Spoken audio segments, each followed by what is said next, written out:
In today's video, I'm going to teach you how to run payroll in QuickBooks Online. Let's walk through the entire process from start to finish so you feel confident every time you pay your team.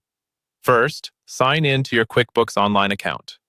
Once you're on the main dashboard, look over to the left-hand navigation menu.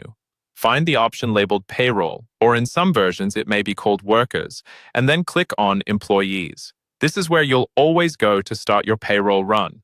On the Employees screen, look for the button that says Run Payroll and click it. This opens the main payroll page, where you'll choose which pay run you're working on and which employees you're paying. Next, you'll select the pay schedule. Depending on how your business is set up, this might be weekly, bi-weekly, twice a month, or monthly. Choose the schedule that matches the group of employees you're paying, then click Continue. Keeping your schedule consistent helps your employees know exactly when to expect their pay. Now review the key dates.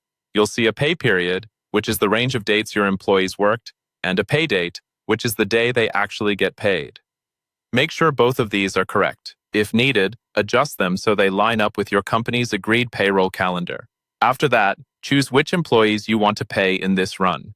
Everyone who's on that schedule will appear, but you can deselect anyone you're not paying this time. For example, someone who's on leave or a new hire who isn't starting until the next period. Next, enter the pay details. For hourly workers, type in the number of hours they worked for this pay period.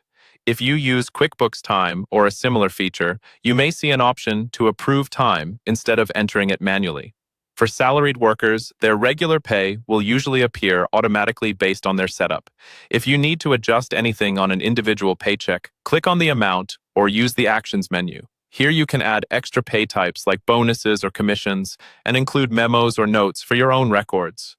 When you're done entering details, select Preview Payroll. Take a moment to carefully review the totals for each employee, including taxes, deductions, and net pay.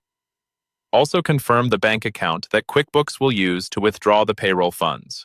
Once everything looks correct, click Submit Payroll to process the payments. Finally, choose whether you want to print paychecks or simply select Finish Payroll to complete the process.